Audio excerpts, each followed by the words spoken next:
So today I'm going to be showing you guys just how much fun it is to be a Hell driver.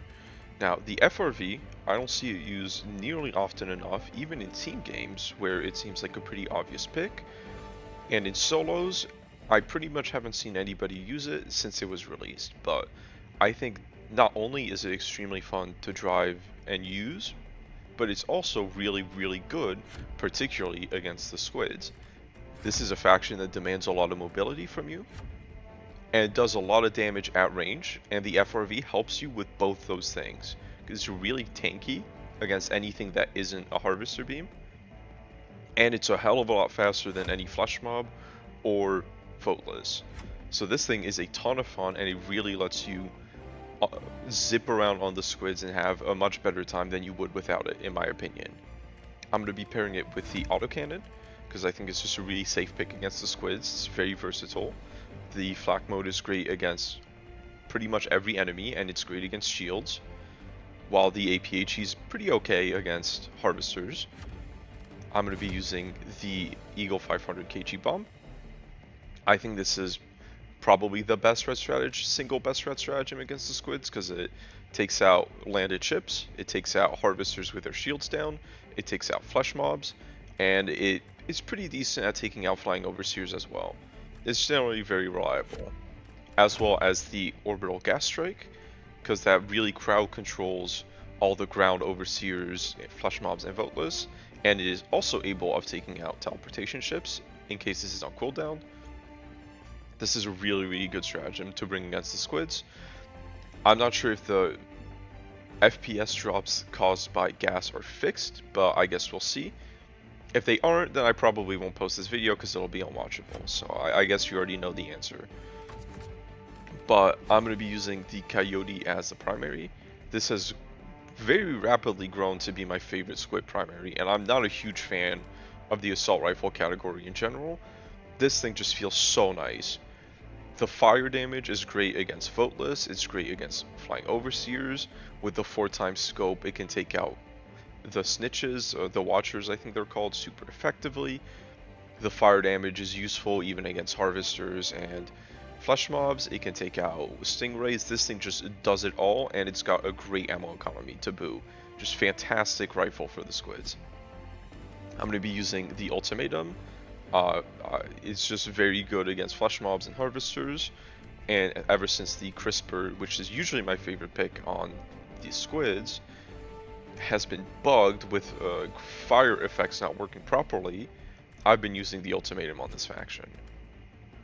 And finally, I'm going to be using the gas grenade. Gas grenades are just so powerful on the squids and the bugs. They crowd control flesh mobs, they crowd control overseers, and they wipe out voteless. These are just really good. Alternatively, thermites do, I think, nearly one-shot flesh mobs, but they don't stick super reliably in my experience, so I prefer gas.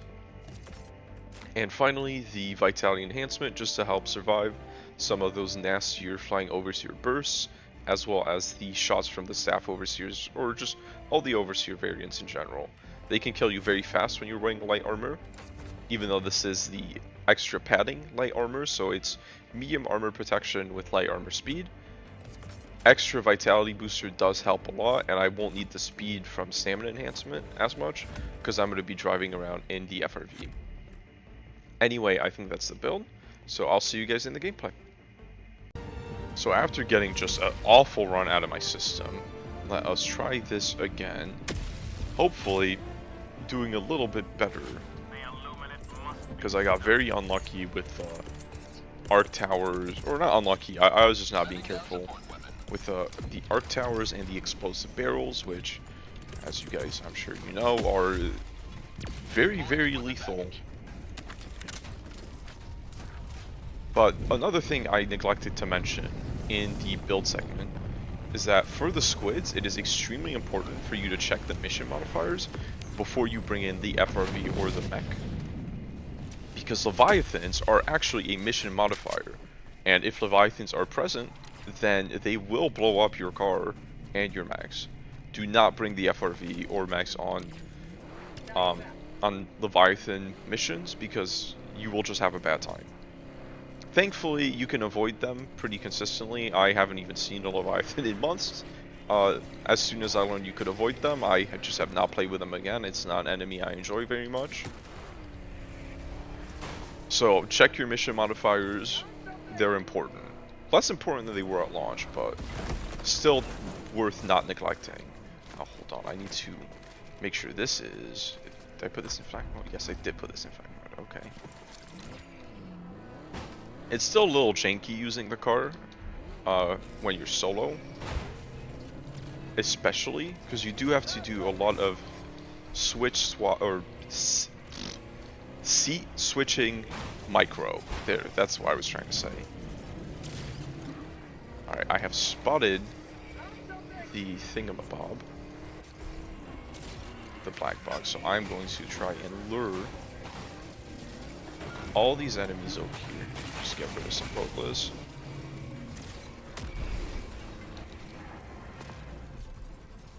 And completely lose sight of that guy.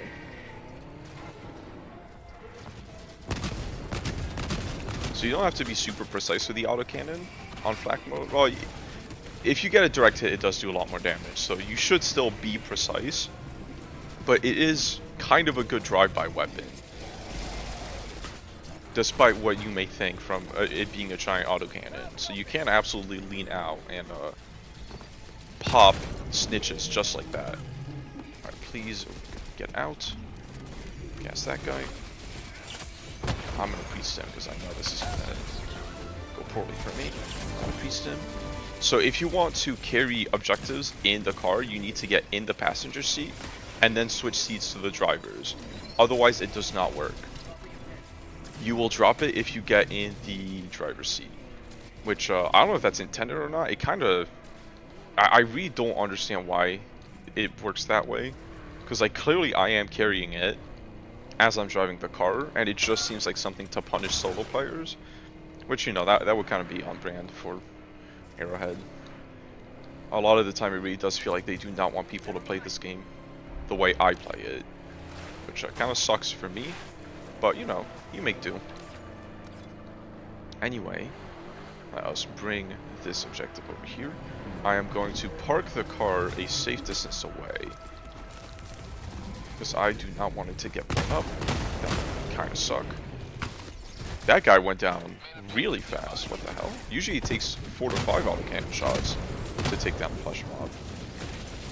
I don't know if he was damaged before or not, but... Oh, here's an extremely important autocannon tag as well. You never want to let it get to 0, because you have to do this much slower reload animation that you just saw. And that really is not what you want to do when you're getting run down by a flesh mob like this. I'm going to be calling some crap to clear that quick for me.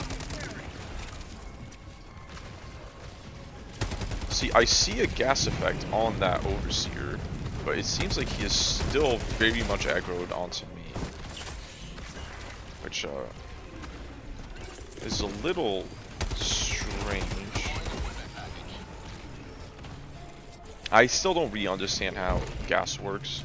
I feel like sometimes some enemies just completely ignore it, and otherwise they get so confused they have no idea what to do. Alright, let's ultimate these guys. It may seem like a waste, but we did just call in another resupply. But see, because I was neglectful and let the autocannon get to 0, it was very difficult to find a window to reload it. Contrary to if you always leave 1 round in the chamber, I guess, then the reload is very fast and you can do it even when you're in the middle of a fight solo. It's just something you have to be very conscious of as you use the autocannon. The stationary reload is super manageable if you do keep that in mind, but if you don't, then you're just gonna not have a good time, I think. Alright, let me ping this. And get another hit of supplies.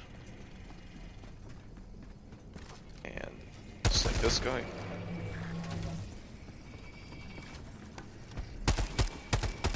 Alright, and now the Coyote really shows how insanely powerful it is against Votlas. Because the fire dot, you just hit one bullet on each guy, and they penetrate sometimes too, and they just go down. It is so good, and feels so nice.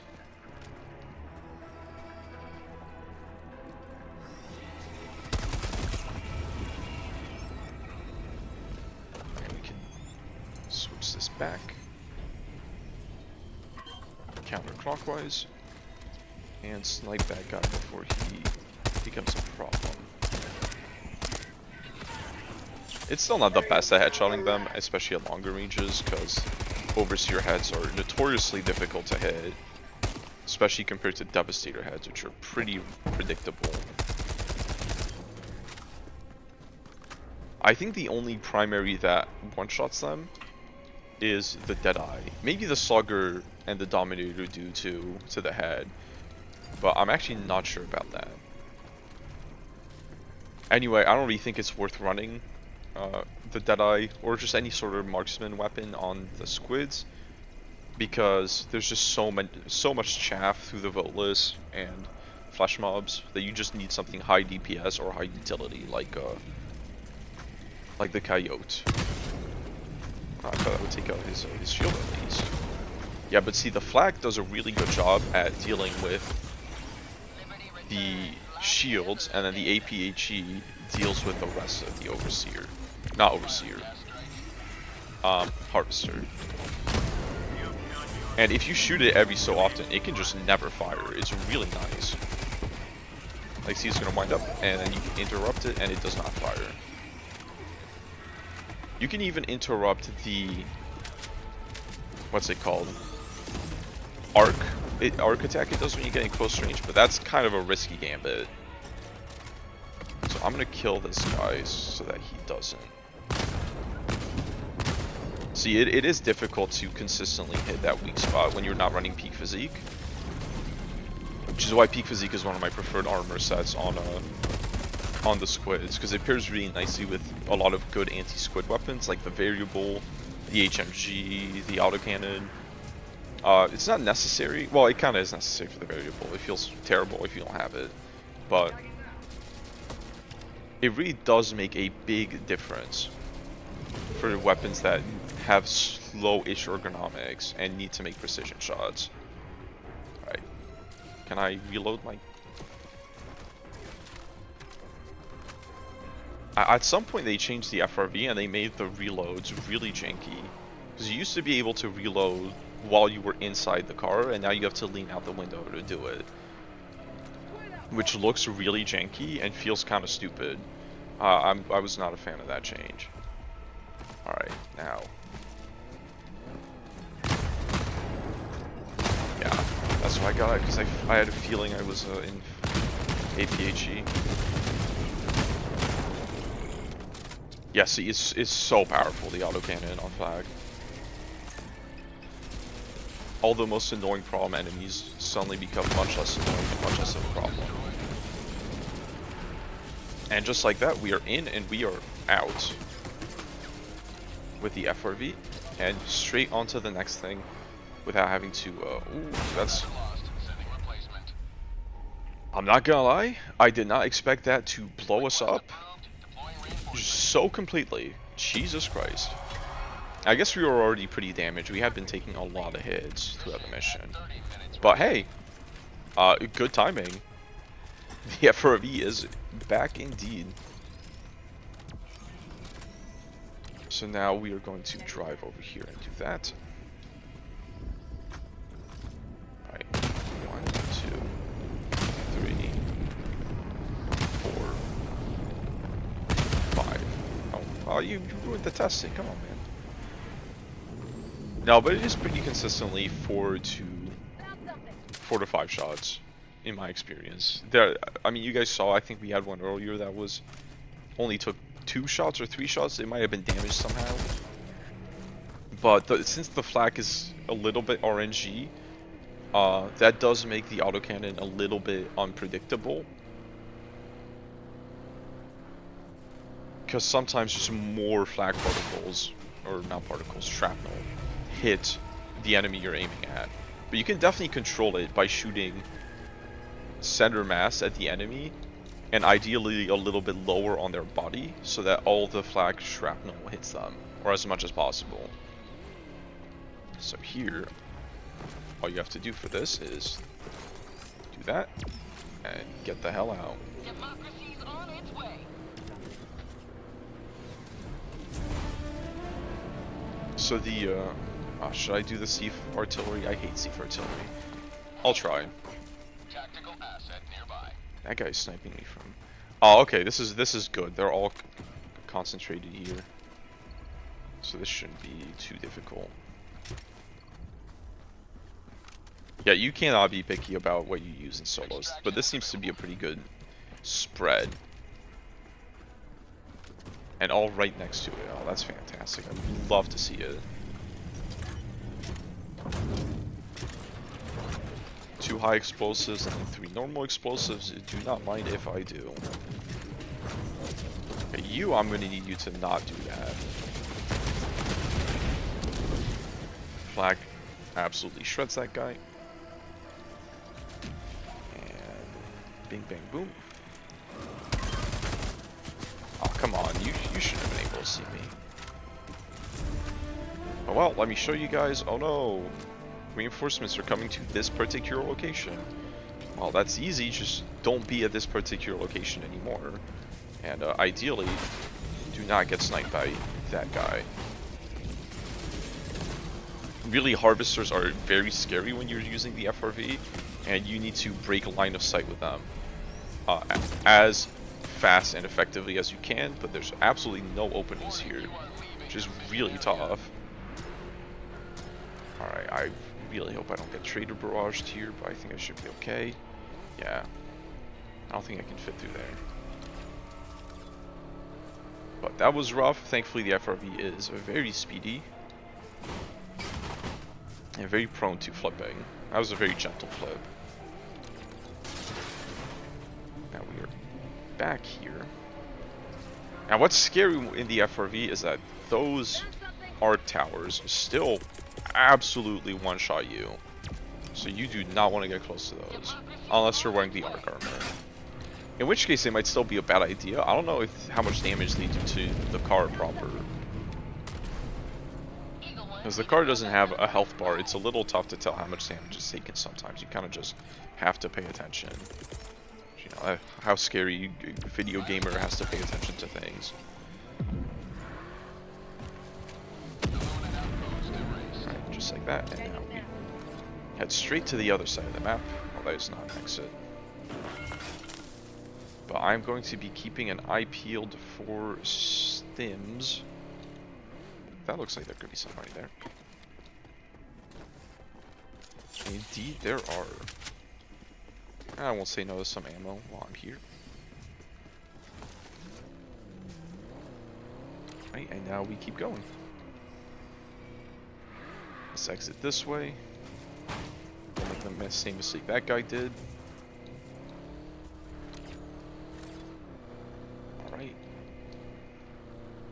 And see how smooth and nice it is to move around in the FRV on these open maps. It's a lot worse on highly vegetated maps with a lot of trees, water, swamps, etc, etc. But on a nice open biome like this, holy shit, it is an incredible feeling of just freedom. Oh hell yeah, I can drive through that. Except for these divots. So that is a lot of bozos. Let me deal with some of the outposts to hopefully... I'm not sure if those one-shot you when you're in the car, but I don't want to test it. Because as you know, those explosive barrels are the devil. And just like that, we slam into the curb. Okay. Let's loop it back around to deal with that. Oh no. Alright, this is important. Oh, okay, I didn't need to show it to you. But explosions are the only way you can flip the FRV back over. So the APHE mode on the autocannon does a pretty good job of that without doing too much damage to the car. But I might lose it anyway. At this point, it is taking a lot of damage. We should be okay. There's a lot of arc towers, though.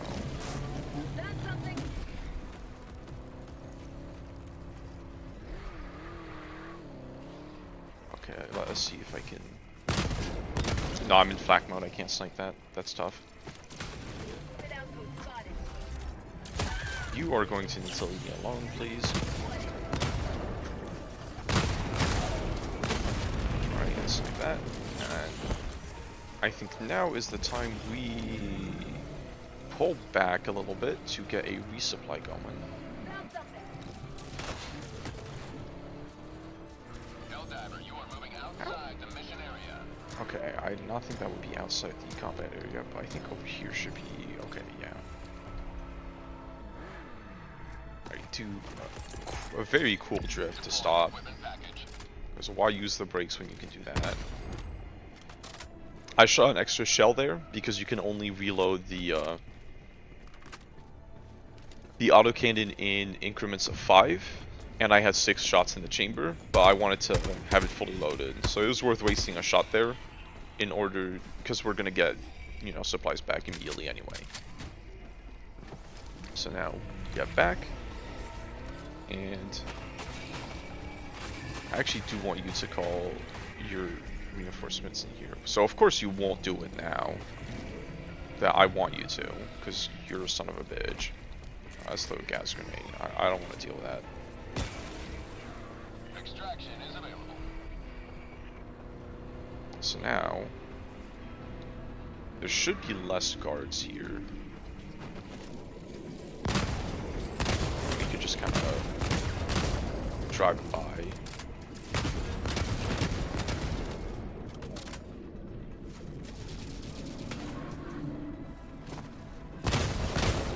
Yeah, see, this is a lot easier when you have 2 people.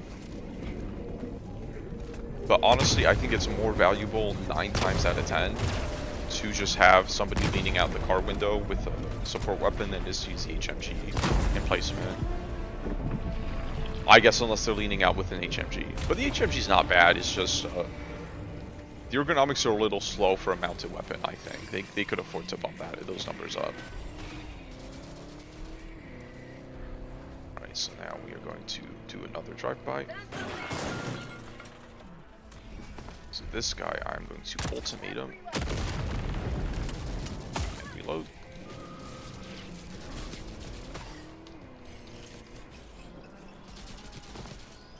Ultimate him. And get the hell out. So see, this is just a really different playstyle from normal. It kind of feels like, if you've ever played Mount and Blade, think about it like you're playing the a mounted horse archer. That's the best way I can describe how this feels to play. It's really fun because you're super mobile, even if it is a little janky to switch seats at times. And it's probably not intended, but it is a ton of fun. And it really, I think this is my favorite way to play the squids, which is kind of telling that my favorite way to play the squids is to barely fight them and just be a hit and run gremlin. But this is a very, very fun way of playing the game, if you ask me. And it's also really viable on bugs. I think a little less so, because chargers are a big nuisance to the FRV, and there's a lot of chargers. Impalers also are a huge nuisance to the FRV, compared to the bugs where it's just really the Harvester and the Stingrays that are scary. Everything else kind of struggles to kill it. And Leviathans, but you know, we don't play Leviathans, he's here. Alright, now let us extract.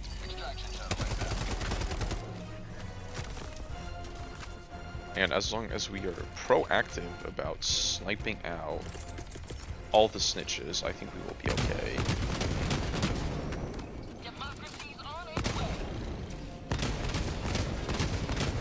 I'm hoping that heals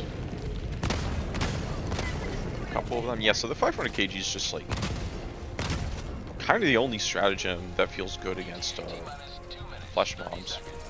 I guess maybe the Eagle Airstrike, the default one, probably feels pretty decent, but nothing else just one-shots them consistently.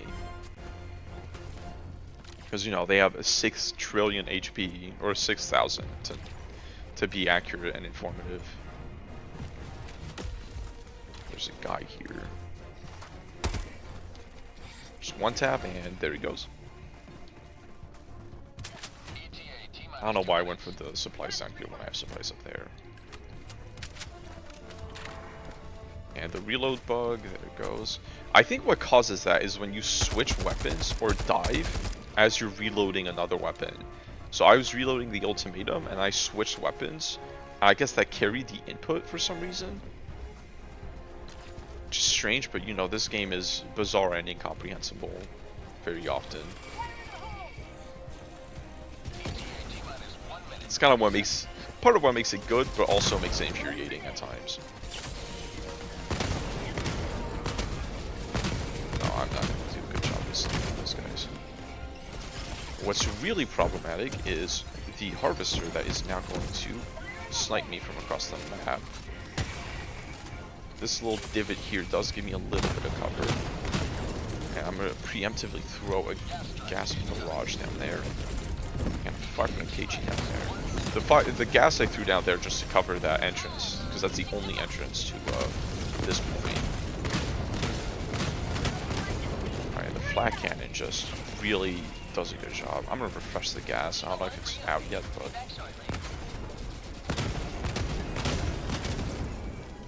yeah, so the flat cannon is just so good at spraying them out, or spraying down the flying overseers.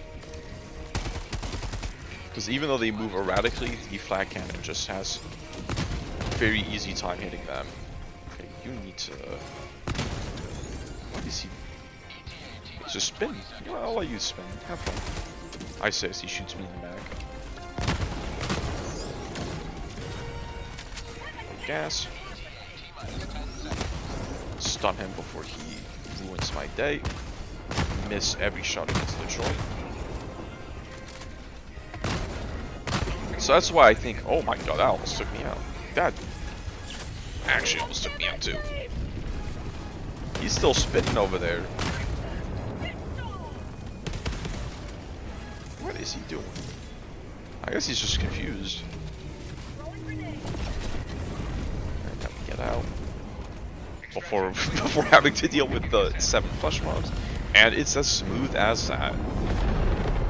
That was probably the most fun I've had on the squids in a while. The FRV is such a blast. You really get so much mobility and it's so fun to drive around on the right biomes. Especially on the squids because they always have urban maps as of now. I missed a SAM site, god damn it. Those are so hard to see. SAM sites are the easiest site objective to miss, I think. Because they kind of just look like a hill. Since the SAM sites start receded in the ground, they're easy to miss. But anyway, the FRV is just such a blast to use. You have so much mobility, the driving feels so good, and it's just a really unique playstyle that you don't get, I think, with any other option. Because you could really play such a hit and run, fast-paced way where you can kind of just avoid a lot of the scariest things the squids throw at you while still being able to do everything on that front. Now, I wouldn't recommend this on the flag mission. Well, I guess it would be good for the monolith half of the flag mission, but it would be less good for the flag portion. It'd still be pretty good, but then it's a harder sell to sacrifice a stratagem slot for something that's not useful for the hardest segment of the mission, I think. But in teams, I think having an FRV guy on the squids is never a bad idea. Solos, it's up to you, but as you saw, it's definitely super viable, and I had a blast again. So I really recommend trying this out, especially if you're not having a lot of fun on the squids. I think you kind of have to find your own fun with this faction until they get, you know, a couple more content and hopefully some fixes to the more annoying aspects. But for now, I think this is a great way to have a good time when another squid MO comes, or if you just are a little bit sick and tired of the bots and the squids, like, or the bots and the bugs, which I kind of was. Which is a shame. I love the bots, but War Riders, man, are just, oof, rough enemy. But anyway, I hope you guys enjoyed and have fun.